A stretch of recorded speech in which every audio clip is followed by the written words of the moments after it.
Welcome back my education अड्डा। आपका अपने चैनल माय एजुकेशन अड्डा पर बहुत बहुत स्वागत है। तो आज आपकी क्लास स्टार्ट होने वाली है, क्योंकि इससे पहले भी आपकी कई दो क्लास हो चुकी हैं। आप उन क्लासों को ज़रूर लें और ये क्लास आपके लिए बहुत ही बेनिफिट करेंगे। आपकी सीटेट में 2 क्लास हो गई हैं आपकी, आप उनको ले लें, ठीक है। तो आज मैं केरल से स्टार्ट करूँगी और आज आपका पूरा ईवीएस कंप्लीट हो जाएगा और ये आपके लिए बहुत ही प्रॉफिट करेगा आपके एग्ज़ाम में। तो सबसे पहले हम केरल को पढ़ेंगे। केरल में सबसे पहले क्या है, केरल में टेपियोका ज़मीन के नीचे उगाया जाता है। यह एक प्रकार का फल है जिसे केरल के लोग उबाल कर खाते हैं। कैसे खाते हैं टेपियोका को? केरल के लोग उबाल कर खाते हैं। और कहाँ उगाया जाता है? ज़मीन के नीचे उगाया जाता है टेपियोका। बल्लम लकड़ी की बड़ी छोटी नाव होती है जो केरल में पाई जाती है। केरल में मलयाला भाषा बोली जाती है। मलयालम में माँ की बड़ी बहन को बलियम्मा और माँ और नानी को आमुम्मा कहते हैं। चाचा को चिटपटन और चाची को कुजम्मा और पिता को अप्पा कहते हैं। हाँ, माँ को क्या कहते हैं? बलियम्मा कहते हैं। नानी को आमुम्मा कहते हैं। पापा को चिटपटन कहते हैं, चाचा को, ठीक है, चाची को कुजम्मा कहते हैं और पिता को अप्पा कहते हैं। केरल में एक जगह से दूसरी जगह जाने के लिए फेरी नाव का प्रयोग किया जाता है। केरल को मसालों का बगीचा भी कहते हैं। कथकली नृत्य केरल में होता है। यहाँ केले के फूलों की सब्जी बनाई जाती है। केरल में नारियल के पेड़ अधिक होते हैं। केरल के निकटवर्ती राज्य हैं तमिलनाडु और कर्नाटक। अब भारत का मैं नक्शा बना दूँ इधर से नीचे से, ऐसे एक मिनट नक्शा बनाऊंगा भारत का ऐसे। तो इधर तमिलनाडु पड़ता है आपका, ठीक है, और आपका इधर क्या पड़ता है? कर्नाटक पड़ता है इधर, और नीचे आपका केरल पड़ता है। तो कौन से राज्य हुए? तो तमिलनाडु है इसके पास और एक इधर कर्नाटक हुआ, ठीक है। बिल्कुल नीचे पा जाता है। दक्षिणवर्ती राज्य है आपका कौन सा? केरल। इसकी राजधानी क्या है? तिरुवनंतपुरम है। गुजरात से केरल तक की यात्रा के बीच महाराष्ट्र और कर्नाटक राज्य पड़ते हैं, ठीक है। और मैं बता दूं आपको, तो गोवा आपका साइड में पड़ जाता है। भारत का मैं ऐसे नक्शा बनाऊं तो एक साइड में पड़ जाएगा इधर, ठीक है, केरल और महाराष्ट्र के इधर, ठीक है। इधर छोटा सा पड़ जाता है गोवा।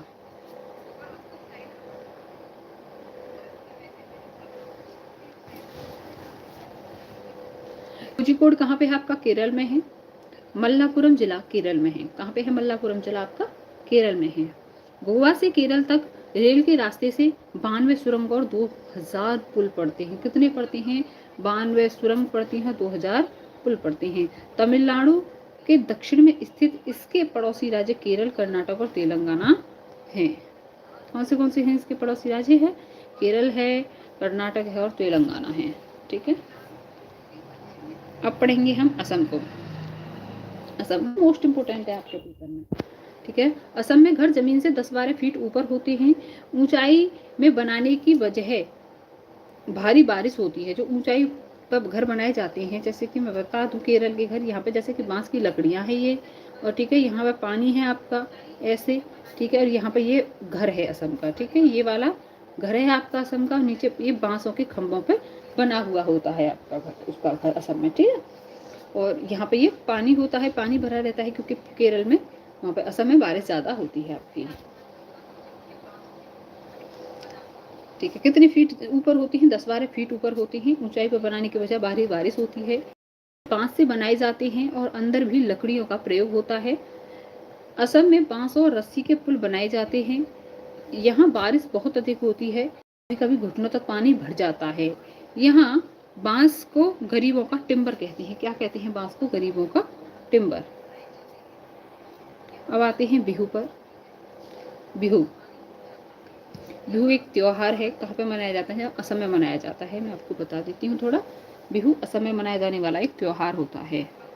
माघ बिहू 14 से 15 जनवरी असमिया कैलेंडर के 10वें महीने माघ की प्रथमा एवं द्वितीय तिथि को मनाया जाता है। पहले दिन को उरुका कहते हैं। क्या कहते हैं? पहले दिन को उरुका कहते हैं। इस दिन अस्थाई शेड छप्पर बनाते हैं, जिसे भेला घर कहते हैं, और सामूहिक भोज का आयोजन होता है। बोरा असम में खाए जाने वाला चावलों की एक किस्म है जो पकने के बाद चिपचिपे हो जाते हैं। कैसे हो जाते हैं? बोरा क्या है? चावल की एक किस्म होती है, जैसे कि डिश बोल दूं मैं आपको कि डिश है ये चावल की, जो असम में बनाई जाती है, ठीक है, जो चिपचिपी सी होती है, ठीक है, जो चिपचिपा सा होता है, यह असम में बनाई जाती है।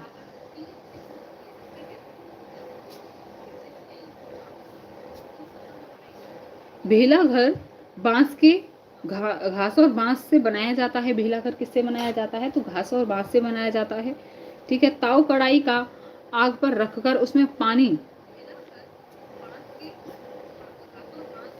जो भेला घर होता है ना वो घास और बांस से बनाया जाता है, ये आपको पता चला। ताव क्या होता है? कढ़ाई को आग पर रखकर उसमें पानी उबालेंगे और भीगे हुए चावलों को भरी हुई कढ़ाई उस पर रख देंगे और केले के पत्तों से ढक देंगे। थोड़ी देर बाद चावल तैयार हो जाते हैं आपके। औरतें पीले रंग के कपड़े पहनती हैं, लड़कियां रंग बिरंगे मेखला चादर पहनती हैं। भात सुक्तो चावल और रसे वाली सब्जी को कहते हैं, क्या कहते हैं? भात सुक्तो चावल और जो रसे की जो सब्जी बनती है उसको कहते हैं भात सुक्तो, ठीक है। अब आते हैं हम आगे।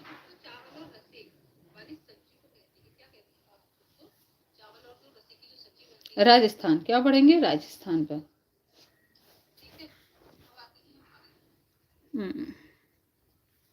ओके, राजस्थान। राजस्थान में मिट्टी के घर बनाए जाते हैं। घरों की दीवार बहुत मोटी होती है और इन्हें लीप पोत कर सुंदर बनाया जाता है। उनकी छत कटीली झाड़ियों से बनाते हैं। कैसे बनाते हैं? इनकी छतों को कटी हुई झाड़ियों से बनाते हैं। राजस्थान में टैंक को टंका भी कहते हैं। क्या कहते हैं? टैंक को टंका भी कहते हैं। अपने आंगन में जमीन में गड्ढा खोद कर टैंक का निर्माण करते हैं। क्या करते हैं? अपने ही आंगन में क्या करते हैं? गड्ढा खोद लेंगे, आंगन है उसमें गड्ढा खोद कर इसमें टैंक का निर्माण करते हैं और छतों की ढाल बनाते हैं जिससे कि बारिश का सारा पानी टैंकों में जा गिरे और बाद में इसे खान पान के लिए इसे छान कर उपयोग कर सकते हैं। यहाँ बारिश बहुत कम होती है।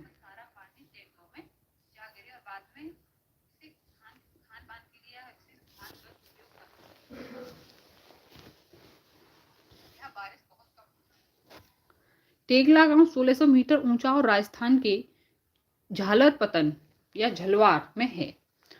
राजस्थान के जोधपुर में खेजड़ली गांव के लोग पेड़ों को काटने से बचने के लिए 300 साल पहले पेड़ों से चिपक कर खड़े हो गए थे, ठीक है। खेजड़ली गांव है ये, कहाँ पर? राजस्थान में। राजस्थान के जोधपुर, वहां पे जो 300 साल पहले कुछ लोग थे, एक राजा थे, वो खिजड़ी के वृक्षों को काट रहे थे और लोग वृक्षों से चिपक कर खड़े हो गए थे, ठीक है।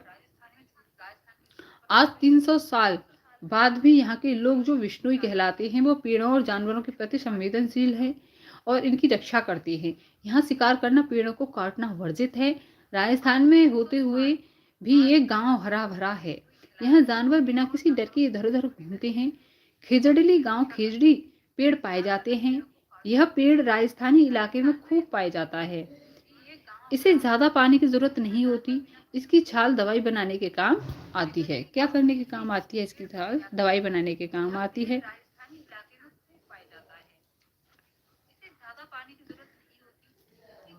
इसकी लकड़ी में कभी कीड़ा नहीं लगता। इसकी फलियों से सब्जी बनती है। पत्तियों को वहां रहने वाले जानवर खाते हैं। अब आते हैं बिहार पर। बिहार में मधुबनी नामक जिला है। यहाँ त्योहार एवं खुशी के मौके पर घर की दीवारों और आंगन में कई तरह के चित्र बनाए जाते हैं। यह चित्र पिसे हुए चावलों के घोल से रंग मिलाकर बनाए जाते हैं। इन रंगों को बनाने के लिए नील, हल्दी, फूलों, पेड़ों के रंग आदि का इस्तेमाल किया जाता है। चित्र में इंसान, जानवर, पेड़, फूल, पक्षी, मछलियां आदि जीव जंतु के साथ बनाए जाते हैं। मधुबनी चित्रकला बहुत पुरानी और इसका नाम इस जिले के नाम पर रहता है। आपको समझ में आया हो कि मधुबनी चित्रकला होती क्या है? तो मधुबनी जो चित्रकला होती है यहाँ पर, ये बिहार में बनाई जाती है ये, ठीक है। इस पर क्या होता है कि ये चित्र बनाए जाते हैं, ठीक है। अब चलते हैं मनाली। मनाली में बारिश भी होती है और बर्फ भी पड़ती है। यहाँ घर पत्थर और लकड़ी के बने होते हैं जिनकी ढालू होती हैं। यूपी, उत्तर प्रदेश। उत्तर प्रदेश का कन्नौज जिला इत्र के लिए मशहूर है। यहाँ के फूलों से इत्र, गुलाब का जल, कांवड़ा तैयार किया जाता है। उत्तर प्रदेश के कचनार, उत्तर प्रदेश बहुत मनाई जाती है। कथक उत्तर प्रदेश का नृत्य है। उत्तराखंड, उत्तराखंड को पहाड़ों के बीच एक पड़ोसी जगह है। उत्तराखंड में पहाड़ों के बीच एक ऐसी जगह है जहाँ फूल ही फूल होते हैं, फूलों की घाटी कहलाती है। कई जगहों में लगे लाल फूल नजर आते हैं तो कहीं पत्थरों के बीच सफेद फूल झांकते हुए मिलते हैं। पीले फूल, पीले पीले फूलों के लंबे चौड़े कालीन जैसे मैदान भी हैं और कहीं कहीं अचानक घास के बीच छोटे छोटे तारों जैसे नीले फूल दिखाई देते हैं। इस घाटी में इतने सारे फूल साल में कुछ हफ्तों के लिए ही खिलते हैं, इसलिए क्या कहते हैं इसको, फूलों की घाटी कहते हैं। अब आते हैं हम आबू धाबी पर। अगर आपने इससे पहले वीडियो नहीं देखी है तो मेरी 2 वीडियो और है, आपको इसमें पूरी ईवीएस कंप्लीट हो जाएगी आपकी और ये बहुत ही बेनिफिट देगी आपके एग्जाम के लिए। आबू धाबी यह देश के राजस्थान के इलाके में है। यहाँ की स्थानीय भाषा क्या है, जो आबू धाबी है यहाँ की स्थानीय भाषा क्या है, अरबी है। यहाँ पानी बहुत कीमती है क्योंकि यहाँ ना तो वर्षा होती है और ना ही नदियाँ, झील और तालाब हैं। यहाँ रेतीली जमीन के नीचे तेल ही तेल पाया जाता है।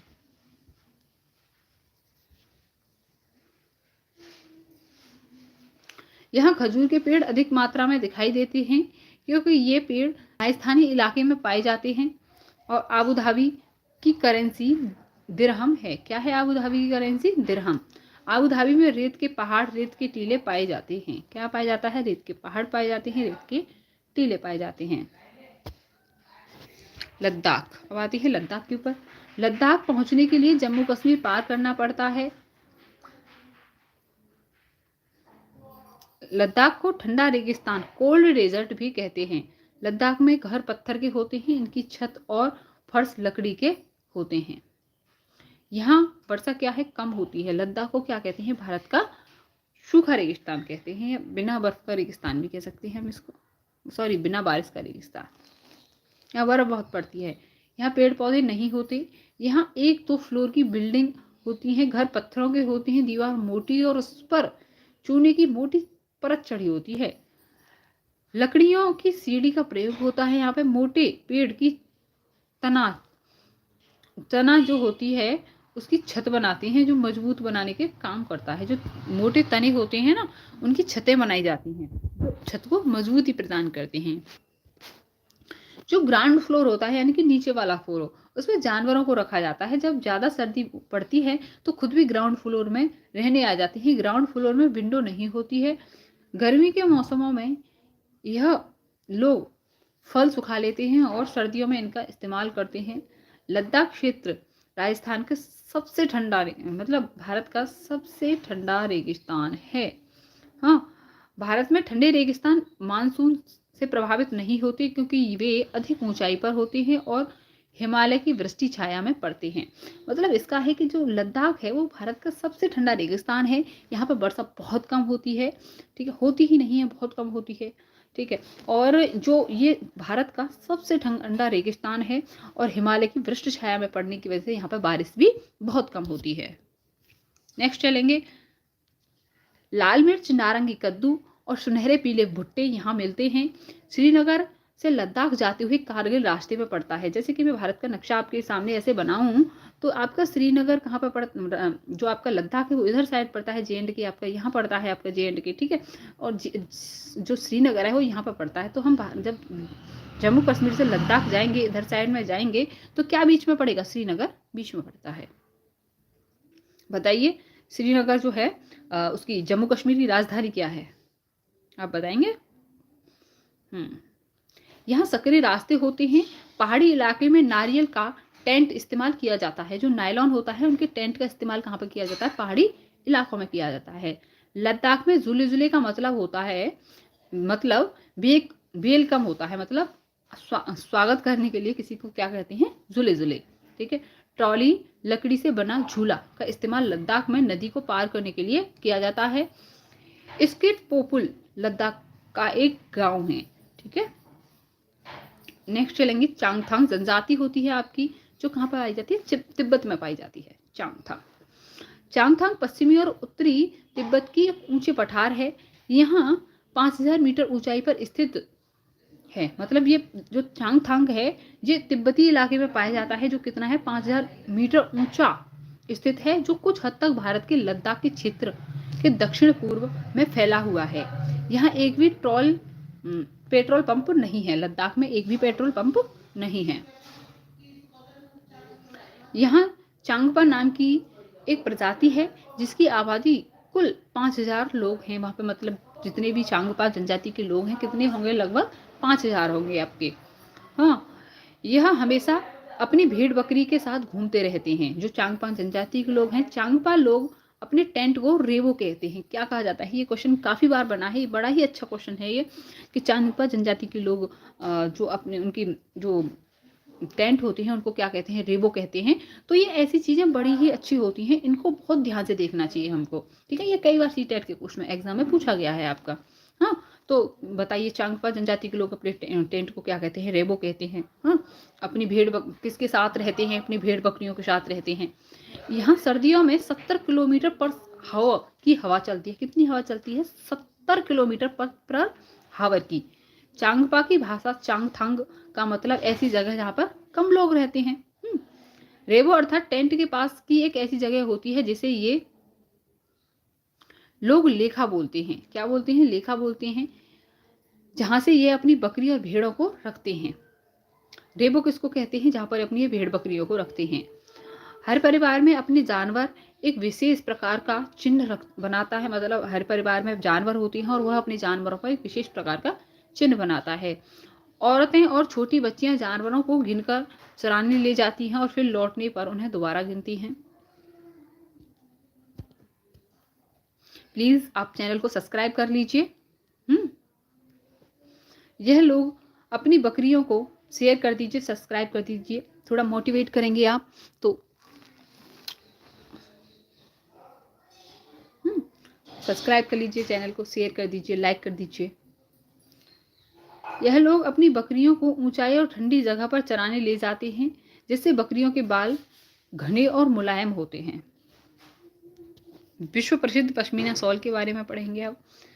पश्मीना शॉल चांगपा लोग द्वारा पाली गई बकरियों के बालों से बनती है। जिन बकरियों के मुलायम पश्मीना ऊन मिलती है वह बहुत ऊंचाई पर लगभग 5000 मीटर रहती हैं। जो बकरियों के बालों से ये जो पश्मीना शॉल बनती है वो बकरियां कितनी ऊंचाई पर रहती हैं, लगभग 5000 मीटर ऊपर ऊंचाई पर रहती हैं। ठंड में टेम्परेचर 0 डिग्री सेल्सियस से 40 डिग्री सेल्सियस तक चला जाता है। जब ठंड पड़ती है तो जो टेम्परेचर है वो कितना चला जाता है, 0 डिग्री सेल्सियस से 40 डिग्री सेल्सियस तक चला जाता है। बकरी के शरीर पर गर्म बालों का कोट बन जाता है। इससे कुछ बाल एक मिनट इनसे कुछ बाल बकरियों की गर्मियों में गिरा देती हैं, जिनका प्रयोग पश्मीना शॉल बनाने के काम आता है, ठीक है। इनका एक बाल इतना पतला होता है जिसके इनके 6 बाल हमारे एक बाल के बराबर होंगे। जो बाल होते हैं इनके इतना पतला होता है, एक बाल इतना पतला होता है कि हमारा जो एक बाल है तो बकरियों के 6 बाल और हमारा एक बाल दोनों बराबर होंगे। यह शॉल हाथ से बनाई जाती है। लगभग 250 घंटे की बुनाई के बाद एक प्लेन शॉल बनती है। एक पश्मीना शॉल 6 स्वेटरों जितना गर्म होती है। कितनी गर्म होती है, 6 शॉलों जितना, 6 स्वेटरों जितना, सॉरी। अब पढ़ेंगे हम श्रीनगर। श्रीनगर कहाँ पड़ता है आपका, J&K में पड़ता है, उसके बारे में पढ़ेंगे। श्रीनगर में कुछ घर पहाड़ में, कुछ घर पानी में, ठीक है। कुछ घर कहाँ पे पाए जाते हैं, पहाड़ में पाए जाते हैं, कुछ पानी में, कुछ ऊंचे पर्वतों और कुछ पत्थरों में होते हैं और इन पर लकड़ी की सुंदर डिजाइन बने होते हैं। हाउस बोट 80 फीट तक लंबी हो सकती है और 8 से 9 फीट तक चौड़ी हो सकती है। हाउस बोट जो होती है, हाउस बोट कहाँ पे पाई जाती है, तो श्रीनगर में पाई जाती है। मोस्ट इंपोर्टेंट क्वेश्चन है आपका, बहुत ध्यान से सुनेंगे इसको। जो हाउस बोट है वो कहाँ पाई जाती है, आपकी श्रीनगर में पाई जाती है। डोंगा, ये नाव झेलम नदी पर, डोंगा है ये नाव होती है, ये झेलम नदी में डल झील में मिलती है। इसके अंदर कई कमरे होते हैं और अंदर से यह एक घर की तरह कैसी लगती है। डोंगा नाव एक घर की तरह लगती है। इन पर लकड़ियों के सुंदर डिजाइन बनाई जाती है। जो इस छत पर डिजाइन होता है उसे क्या कहते हैं, खत्म बंद कहते हैं। कश्मीर के गांव में घर पत्थर के बने होते हैं, ढलान वाली छत होती है। कुछ पुराने घरों में विशेष प्रकार की खिड़कियां होती हैं जो दीवारों पर निकली होती कहा जाता है। इनमें सुंदर डिजाइन बना होता है। कुछ पुराने घर पत्थरों के बने होते हैं, कुछ ईंट और कुछ लकड़ियों के भी घर बने होते हैं। सुंदर मेहराब होता है ना। शिकार नाव पर्यटकों को आकर्षित करती है। जो शिकारा नाव होती है वो किसको आकर्षित करती है? जो पर्यटकों को आकर्षित करती है। कश्मीर में सरसों के तेल, मतलब कश्मीर में सरसों के तेल में मछली। तो ये क्वेश्चन बहुत मोस्ट इंपोर्टेंट है कि बताइए, पूछा गया था 2020 वाले जो सीटेट हुआ था ना, उसमें पूछा गया था ये वाला क्वेश्चन। ये 4 ऑप्शन थे इसमें कि बताइए कि नारियल के तेल में मछली कहाँ पे पकाई खाई जाती है, सरसों के तेल में मछली कहाँ पका के खाई जाती है। हांगकांग है, उसमें जो सांप खाया जाता है कि हाँ बताइए सांप कहाँ पे खाया जाता है। जो सांप के बीच की जो बीच सांप को खाती है तो हांगकांग में खाती है। तो ये वाला क्वेश्चन बहुत मोस्ट इंपोर्टेंट है। आपको ये देखना है कि सरसों के तेल में मछली कहाँ खाई जाती है, तो आपकी कश्मीर में खाई जाती है। नारियल के तेल में मछली कहाँ पकाई खाई जाती है, तो आपकी गोवा में खाई जाती है। गोवा नारियल के तेल में खाते हैं और कश्मीर में सरसों के तेल में खाते हैं। कहवा क्या होती है? कहवा कश्मीर की एक खास किस्म की चाय है जो उर्दू डोंगरी कश्मीर की भाषा है। कश्मीर की खास किस्म की चाय है और उर्दू डोंगरी कश्मीर की भाषा है। कितनी है कश्मीर की भाषा? 2 हैं। कौन सी? उर्दू है, एक डोंगरी है। अब आते हैं आंध्र प्रदेश। पोचमपल्ली जिला आंध्र प्रदेश में है। इस जिले के अधिकतर लोग बुनकर हैं, अतः बुनाई को पोचमपल्ली व कलमकारी के नाम से जाना जाता है। नल्लामड़ा आंध्र प्रदेश में है। मुख्तारपुर गांव आंध्र प्रदेश के पोचमपल्ली जिले में है। मुख्तारपुर कहाँ है आपका? आंध्र प्रदेश के पोचमपल्ली जिले में है। आंध्र प्रदेश के लोग एक समूह को विशेष कैंप, आंध्र प्रदेश के जो लोग होते हैं विशेष कैंप लगता है। इस कैंप के द्वारा कम उम्र की शादीशुदा लड़कियों को दोबारा स्कूल भेजने में मदद की जाती है। आंध्र प्रदेश की भाषा क्या है? तेलुगु है। आपको समझ में आया होगा आंध्र प्रदेश के बारे में सब, ठीक है। कलमकारी चित्रकारी कहाँ पे यूज होती है? तो आपकी आंध्र प्रदेश में होती है यूज। ये बहुत मोस्ट इंपोर्टेंट है, मैं आपको बता दूं, ये बहुत मोस्ट इंपोर्टेंट है कि कलमकारी चित्रकारी कहाँ पे यूज होती है, तो आपकी आंध्र प्रदेश में होती है, ठीक है। पोचमपल्ली जिला कहाँ पे है? आंध्र प्रदेश में है। जो नल्लामड़ा आंध्र प्रदेश में है। मुख्तारपुर कहाँ पे है? आंध्र प्रदेश में है, ठीक है। और कम उम्र की लड़कियों को पढ़ाने में प्रोत्साहित करने के लिए टेंट लगाया जाता है। आंध्र प्रदेश की जो भाषा है वो क्या है? तेलुगु है। अब पढ़ते हैं मुंबई के बारे में। मुंबई भारत का सबसे बड़ा शहर है, ठीक है। दिल्ली से मुंबई जाने के लिए गुजरात राजस्थान को पार करते हुए महाराष्ट्र में आना पड़ता है। देखो भारत का ऐसे नक्शा बनाऊं मैं, ठीक है। तो ये दिल्ली तो इधर पड़ जाती है हमारी, सॉरी यहाँ तो वो पड़ती है, 1 मिनट, मैं नक्शा बनाऊं भारत का ऐसे, तो दिल्ली यहाँ पड़ जाएगी, इधर दिल्ली पड़ेगी, ठीक है। तो नीचे की तरफ जाएंगे, इधर साइड में आपका क्या पड़ता है? आपका, आप अगर आप कहें तो मैं आपके लिए एक मैप वाली वीडियो भी बना दूंगी। मैप आपको समझा दूंगी किसी दिन, और आपके मैप वाली वीडियो बना दूंगी आपके लिए एक, तो आपको सारे समझ में आ जाएंगे। कई बार पूछा जाता है वाला क्वेश्चन कि बताइए इसकी साइड में क्या है, इसकी साइड में क्या है। मुंबई भारत का सबसे बड़ा शहर है। दिल्ली से मुंबई जाने के लिए गुजरात राजस्थान को पार करते हुए महाराष्ट्र में आना पड़ता है। दिल्ली से मुंबई 1400 किलोमीटर दूर है। Victoria terminal railway station Mumbai में है। कौन सा station? Victoria terminal railway station कहाँ पे है? मुंबई में है। पहली बार 16 अप्रैल 1853 को मुंबई से ठाणे के बीच पहली रेलगाड़ी चल गई थी। नागपाड़ा और अफसाना मंसूरी बास्केटबॉल टीम मुंबई में है। जो नागपाड़ा है और अफसाना मंसूरी बास्केटबॉल कहाँ पे है? आपकी मुंबई में है। बास्केटबॉल टीम जो है कहाँ पे है? मुंबई में है। सोलापुर मुंबई में है। बाजार गांव महाराष्ट्र में है। कफ परेड कहाँ पे होती है? मुंबई में होती है। बच्चू खान प्ले ग्राउंड मुंबई में है, जिसका नाम मुस्तफा खान कोच के नाम पर पड़ा। सहजन के फूलों के पकौड़े कहाँ पे बनाए जाते हैं? आपके महाराष्ट्र में बनाए जाते हैं। हाँ, वर्ली एक पारंपरिक कला है जिसका प्रचलन महाराष्ट्र में है। जहाँ महाराष्ट्र गुजरात सीमा पर सर्वाधिक देखने को मिलता है। अब पढ़ते हैं गोलकुंडा फोर्ट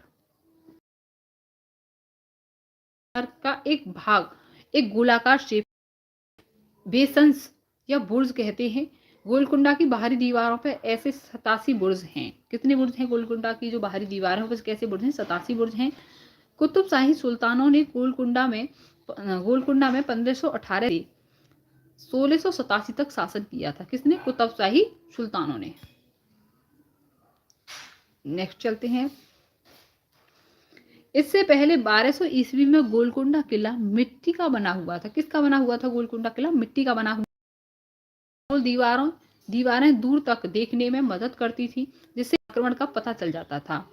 औरंगजेब यहाँ आक्रमण करने आया पर असफल रहा। 8 महीने तक किले के बाहर अपनी सेना के साथ रहा। किले के चारों तरफ थी, जिस वजह से आक्रमण नहीं कर पाए। जो किला था गोलकुंडा फोर्ट आपका गोलकुंडा है, इसके चारों तरफ क्या है? खाई है आपके, जिससे कि वह अंदर हमला नहीं कर पाया। उस समय कांसे की बंदूकें बनती थी। हजारों सालों से घुमंतु वर्ग कांसे से चीजें बनाता है। कांसे तांबे और टिन की मिश्र धातु है। जो कांसा है वो किसकी मिश्र धातु है? तांबा और टिन की है। सुल्तान अबुल हसन संगीत और कुचिपुड़ी डांस का शौकीन था। किसका शौकीन था? अबुल हसन कुचिपुड़ी डांस का शौकीन था। कुआं और बावड़ी के बारे में पढ़ते हैं। मोस्ट इंपोर्टेंट, कुएं के सूखने के प्रमुख कारण, मतलब जो कुआं सूख जाता है उसका प्रमुख कारण क्या होता है आपका? पानी की मोटरों से पानी जो है वो मोटरों से निकाला जा रहा है, जिससे जमीन का पानी कम होता जा रहा है। झील कम हो रही है जहां वर्षा का पानी इकट्ठा होता था। पेड़ और पार्क के चारों ओर मिट्टी की सीमेंट से ढका रहता है, जिससे वर्षा का पानी जमीन तक नहीं पहुंचता। जो पेड़ों के चारों तरफ है ना, तो जो पेड़ों की जड़ों के द्वारा पानी जमीन तक पहुंच जाए वो नहीं पहुंच पा रहा। और जो झीलें तालाब बने हुए थे पहले, अब वो भी नहीं है। ठीक है, जिससे कि पानी जमीन तक नहीं पहुंच पा रहा।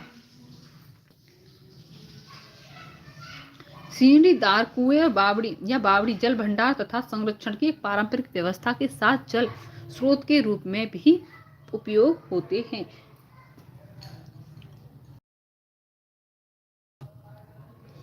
सर यानी तालाब के राजा घड़सी ने लोगों के साथ मिलकर कमरे, बड़े हॉल आदि थे। मीलों तक फैले हुए घड़ीसर में बारिश का पानी इकट्ठा। तालाब इस तरह बनाया गया था कि जब वह पानी से भर जाता था, तब बाकी पानी बहकर नीचे बने हुए तालाब में चला जाता। वह भी लबालब भर जाता, यानी कि ऊपर तक। लबालब का मतलब है ऊपर तक भर जाता, तो पानी तीसरे तालाब में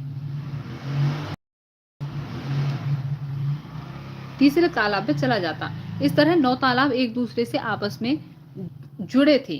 पूरे साल पानी की कोई परेशानी नहीं होती थी। आज घड़ीसर जैसे उजड़ गया हो।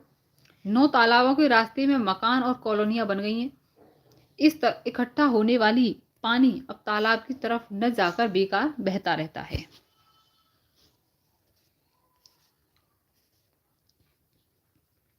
अब आते हैं मृत सागर पर। पहले प्लीज चैनल को लाइक कर दीजिए, शेयर कर दीजिए, सब्सक्राइब कर लीजिए सब लोग। मृत सागर, वैसे तो सभी सागरों के पानी में नमक होता है, लेकिन मृत सागर दुनिया का सबसे नमकीन सागर है। इतना नमकीन के लगभग इसके 300 ग्राम नमक होता है। मृत सागर में हम ऐसे तैर सकते हैं जैसे आराम से लेटे हों। कैसे तैर सकते हैं मृत सागर में? जैसे कि आराम से लेटे हों। जल में ऑक्सीजन की कमी के कारण मछलियां मर जाती हैं। जब ऑक्सीजन की कमी होती है जल में, तो मछलियां मर जाती हैं। पानी को साफ करने के लिए अच्छा तरीका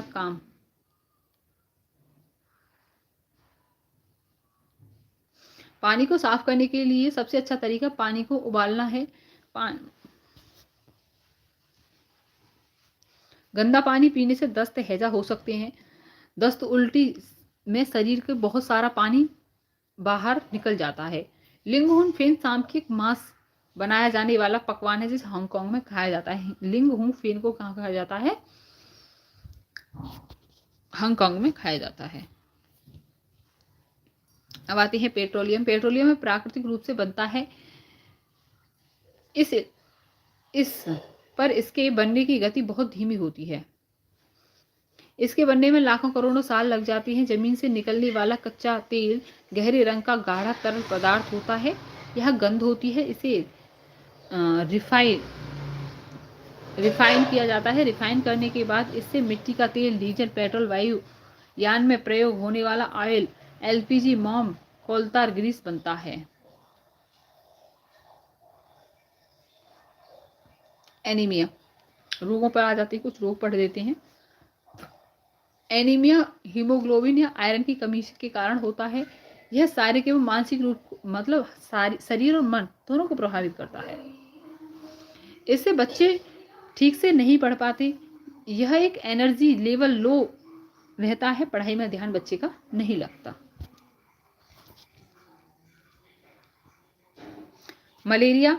मलेरिया बुखार में कपकपी ठंड लगती है। रोनाल्डो रॉस ने सबसे पहले बताया कि मलेरिया मच्छरों के कारण होता है। ये भारतीय मूल के थे। मलेरिया मादा मच्छर एनाफ्लीज से फैलता है। मलेरिया को दूर करने की दवाई शिंकोना पेड़ की छाल से बनाई जाती है, जो लोहा, गुड़, आंवला, हरे पत्ते सब्जियों में मिलता है। लोहा किस में मिलता है? गुड़ में मिलता है, आंवला में मिलता है, हरे पत्तेदार सब्जियों में मिलता है जो लोहा होता है। भूख लगने का पता मस्तिष्क के हाइपोथैलेमस से पता चलता है। जीभ में 4 तरह की 900 ग्रंथियां होती हैं।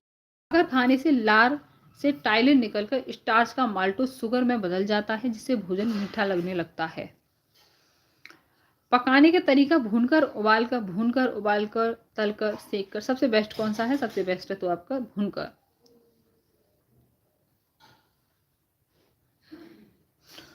हमारे पेट का टेम्परेचर 30 डिग्री सेल्सियस होता है और पेट में पाए जाने वाला रस अम्लीय होता है। ये भोजन को पचाने में सहायता करता है। अचार रखने के लिए कांच का जार और बोतल का अच्छे से सुखाया जाता है ताकि नमी न रह जाए, जिससे अचार खराब ना हो जाए आपका। जब दस्त लगती है तो उल्टियां होती हैं। जब दस्त लगती हैं या उल्टियां होती हैं तो हमारे शरीर में बहुत सारा पानी बाहर निकल जाता है। यह शरीर के लिए हानिकारक हो सकता है। इसलिए ज़रूरी है कि शरीर में पानी की कमी को पूरी की जाए। जब उल्टियां दस्त हों तब थोड़ी थोड़ी देर में पानी पीते रहना चाहिए। पानी और शक्कर और नमक का जो घोल होता है ना, वो भी लेते रहना चाहिए। बहुत छोटे बच्चों को माँ का दूध पिलाते रहना बहुत ज़रूरी होता है। बीमारी रोकने के लिए दवाइयाँ और घरेलू भी हो सकती हैं। मतलब बीमारी जो दस्त हो जाती हैं, उल्टियाँ दस्त जो बच्चों को हो जाते हैं, उसके लिए घरेलू उपाय भी हम लोग कर सकते हैं। ब्रेल लिपि, एक मोटे कागज पर एक नुकीली चीज 6 बिंदुओं को उभारा जाता है, जिससे उभरे हुए बिंदुओं पर उंगलियों के सहारे इन्हें स्पर्श करते हुए पढ़ा जा सके। यह ब्रेल लिपि होती है। ये लुईस ब्रेल ने बनाई थी। लुईस ब्रेल फ्रांसी थे। 3 साल की उम्र में अपने पिता के औजारों से खेलते हुए इनकी आंखों की रोशनी चली गई। पढ़ाई में बहुत रुचि थी और यह पढ़ने और लिखने की विभिन्न तरीके सोचने लगे और फिर एक तरीका निकाला जो बाद में लुईस स्क्रिप्ट के नाम से जाना जाने लगा। यह स्क्रिप्ट 6 बिंदुओं पर आधारित होती है। यह कंप्यूटर का प्रयोग से भी लिखी जाती है। नेशनल पार्क पढ़ लेते हैं। जिम कॉर्बेट नेशनल पार्क कहाँ पे है आपका? उत्तराखंड में है। यहाँ हाथी और चीता पाए जाते हैं। काजीरंगा राष्ट्रीय पार्क असम में है। यहाँ पर एक सींग वाले गैंडे मशहूर हैं। यहाँ हाथी और चीता भी पाए जाते हैं। गिर राष्ट्रीय उद्यान गुजरात और जूनागढ़ में है। यहाँ चीता और गब्बर शेर पाए जाते हैं। जो गिर राष्ट्रीय उद्यान है कहाँ पर है आपका? ये गुजरात में है। यहाँ पर क्या पाए जाते हैं? चीता पाए जाते हैं आपके, और बब्बर शेर पाए जाते हैं गिर राष्ट्रीय उद्यान में।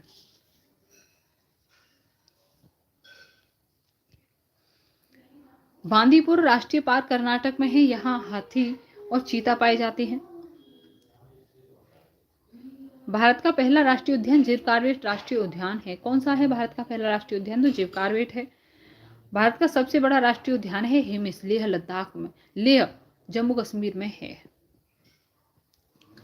सबसे छोटा राष्ट्रीय park south button Andaman Nicobar में स्थित है आपका। देश में सबसे अधिक राष्ट्रीय पार्क मध्य प्रदेश में, विश्व का एकमात्र तैरता हुआ राष्ट्रीय उद्यान केवल लामजाओ मणिपुर में है आपका। देश का सबसे बड़ा बाघ अभ्यारण्य नागार्जुन सागर आंध्र प्रदेश में है। कोंकणी गोवा की भाषा है। पैर की हड्डी टूटने पर 6 सप्ताह तक प्लास्टर चढ़ाया जाता है। सबसे ज्यादा चावल उड़ीसा के कालाहुंडी जिले में उगाया जाता है। डेरा गाजी खान पाकिस्तान में है। सोहना गांव हरियाणा में है। सोहना से दिल्ली जाते हुए गुड़गांव रास्ते में पड़ता है। सोहना से दिल्ली जाते हैं तो क्या पड़ता है बीच में? गुड़गांव बीच में पड़ता है। गिजुभाई बधेका गुजरात में रहते थे। वे बच्चों के लिए मजेदार किस्से कहानियां और पत्र लिखते रहते थे। टॉली, आते हैं टॉली के ऊपर। यह एक लकड़ी की बना एक झूला होता है। यह लोहे की रस्सी पर टंगा होता है जो पुली की मदद से रस्सी पर सरकता है। 4-5 बच्चे एक साथ इस पर बैठ सकते हैं, जो टॉली होती है। ऊंट गाड़ी, राजस्थान में एक जगह जो दूसरी जगह जाने के लिए ऊंट गाड़ी का प्रयोग करते हैं। जुगाड़ ये आगे से मोटर बाइक की तरह दिखता है और पीछे लकड़ी के फट्टे बने होते हैं। इसमें बने होते थे पहले, अब तो नहीं मिलते। जुगाड़ पहले चलते थे, अब नहीं देखे मैंने बहुत दिन से। बैलगाड़ी, ये मैदानी इलाकों के गांव में प्रयोग किया जाती है। जो बैलगाड़ी होती है कहाँ पे प्रयोग की जाती है? मैदानी इलाकों के गांव में। समुद्र तट, भारत का पश्चिमी समुद्र तट अरब सागर के रूप में जाना जाता है। जो भारत का समुद्री तट है वो किसके रूप में जाना जाता है? पश्चिमी तट है जो अरब सागर के रूप में पाया जाता है। भारत का नक्शा, ठीक है। यहाँ पे बीओ भी पाया जाता है, ठीक है। बंगाल की खाड़ी, यहाँ पर आपका हिंद महासागर पाया जाता है इधर, और यहाँ पे आपका अरब सागर पाया जाता है। तो किस साइड में पाया जाता है आपका अरब सागर? तो पश्चिम की साइड में, इधर साइड में।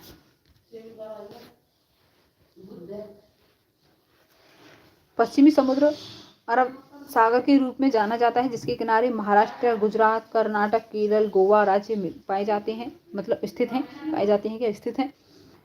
भारत के पूर्वी तट पर बंगाल की खाड़ी के रूप में जाना जाता है। इसके किनारे पश्चिम बंगाल, आंध्र प्रदेश, तमिलनाडु, उड़ीसा स्थित हैं।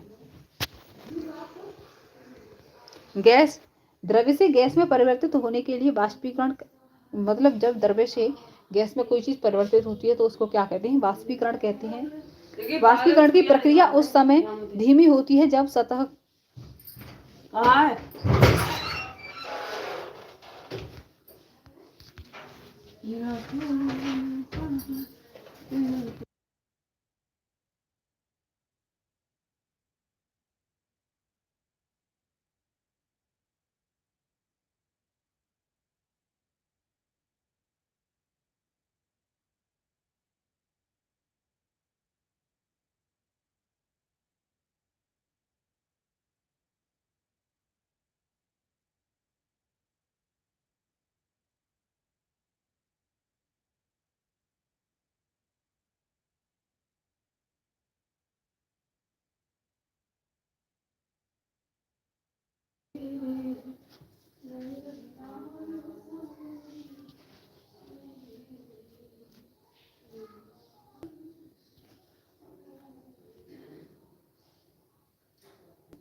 एक मिनट रुकिए।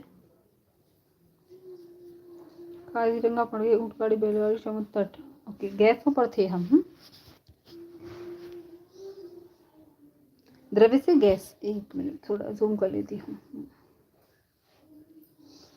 द्रव्य से गैस में परिवर्तित होने की प्रक्रिया को वाष्पीकरण कहलाती है। वाष्पीकरण की प्रक्रिया उस समय सबसे धीमी होती है जब सतह क्षेत्र का तापमान दोनों में कमी होती है। जब सतह क्षेत्र और तापमान दोनों में कमी होती है, जब क्या होती है? वाष्पीकरण की जो प्रक्रिया होती है वो धीमी होती है। क्षेत्र बड़ा होता है और तापमान कम से अधिक, वाष्पीकरण की जो प्रक्रिया होती है तो carbon dioxide, nitrous oxide, chlorofluorocarbon, methane, green house गैसें होती हैं। ये गैस जलवायु परिवर्तन के लिए जिम्मेदार होती हैं और इन्हें विश्व में गर्मी बढ़ रही है। और भारत में क्लोरोफ्लोरोकार्बन पर रोक लगा दी गई है। किस पर रोक लगा दी गई? क्लोरोफ्लोरोकार्बन पर। ठीक है, तो आपका ये सारे टॉपिक कंप्लीट हो गए हैं और आप लाइक करिएगा, शेयर करिएगा, सब्सक्राइब कर लीजिएगा सब लोग। ठीक है, thank you for watching. Please like share subscribe my YouTube channel. Thank you.